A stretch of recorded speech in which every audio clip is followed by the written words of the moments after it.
Hello friends, welcome back to my channel learning with Komal. आज का जो टॉपिक होने वाला है वो कस्टम्स एक्ट 1962 होने वाला है। इस वीडियो में जो है मैं आपको कस्टम एक्ट के बारे में फुल इंट्रोडक्शन दूंगी, फुल एक्सप्लेनेशन दूंगी।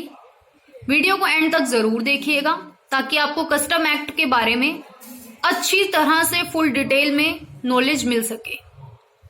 तो स्टार्ट करने से पहले अगर आपने मेरे चैनल को सब्सक्राइब नहीं किया है तो प्लीज जाके उसे सब्सक्राइब कीजिए, बेल बटन जरूर प्रेस कीजिएगा ताकि मेरी अपकमिंग वीडियोस का नोटिफिकेशन आपको मिल पाए।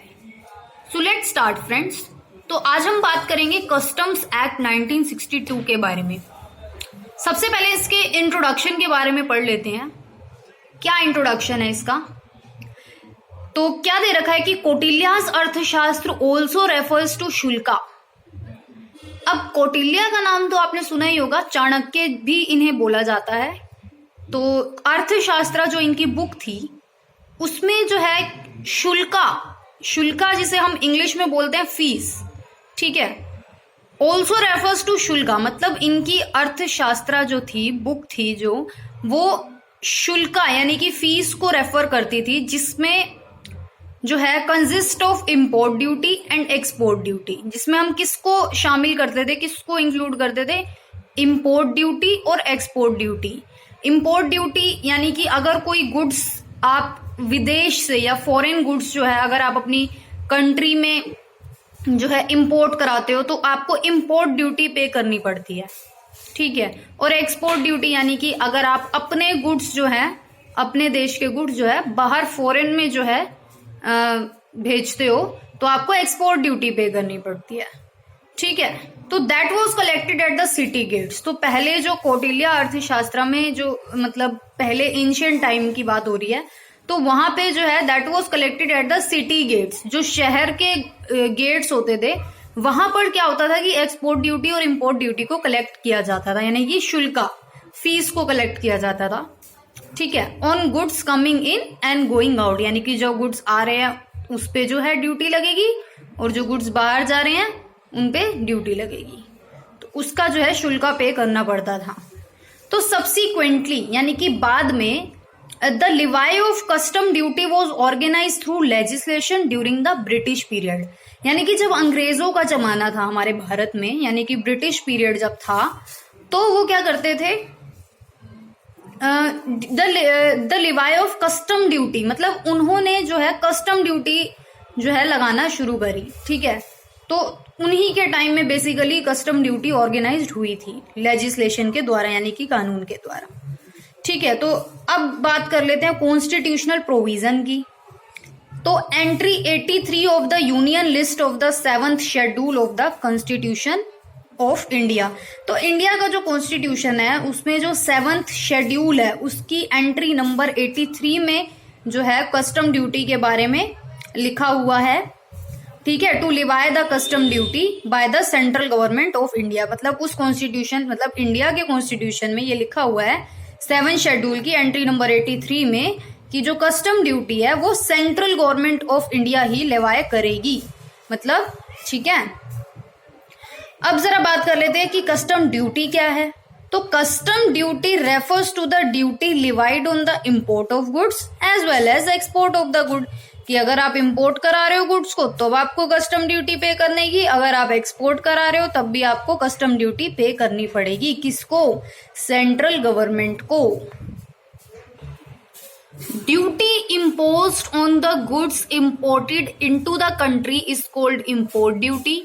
तो अगर कोई गुड्स जो है वो इंपोर्ट करा रहे हो आप अपनी कंट्री में, यानी कि विदेश के गुड्स यानी कि फॉरेन गुड्स अगर आप इंपोर्ट करा रहे हो तो उसको इंपोर्ट ड्यूटी कहा जाएगा। और ऐसे ही the duty levied on the goods of exported out of the country is called export duty. अगर आप गुड्स को एक्सपोर्ट करा रहे हो, बाहर भेज रहे हो या बाहर बेचने के लिए भेज रहे हो तो आपको एक्सपोर्ट ड्यूटी पे करनी पड़ेगी।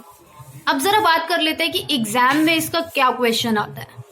तो सबसे पहले जो है हमें क्या दे रखा है कि what do you mean by customs duty, क्या है मतलब क्या है कस्टम ड्यूटी का, राइट द नेचर, उसका नेचर क्या है, and types of custom duty, ठीक है। तो जो है मैं आपको इस वीडियो में जो है मीनिंग और इसके नेचर के बारे में बात करूंगी। टाइप्स ऑफ कस्टम ड्यूटी की जो है मेरी पार्ट 2 वीडियो अपलोड होगी। तो पहले मीनिंग और नेचर के बारे में आज हम पढ़ेंगे।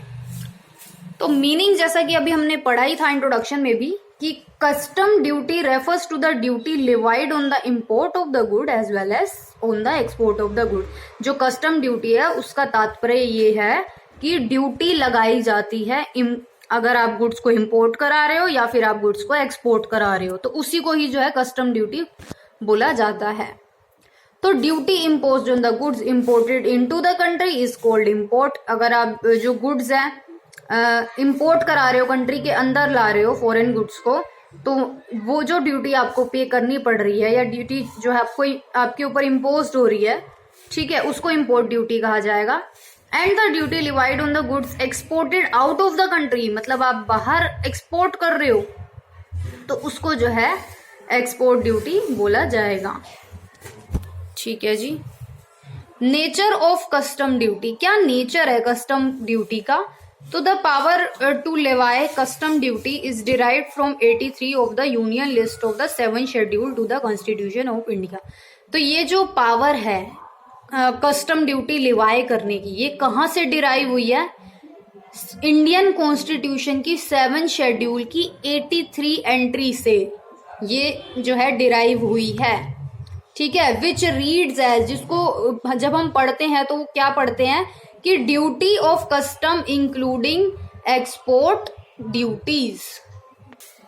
ठीक है, तो thus the power to make laws in respect of custom duty rest with the central government. मतलब कस्टम ड्यूटी से रिगार्डिंग जो भी लॉज बनाए जाएंगे वो सेंट्रल गवर्नमेंट बनाएगी।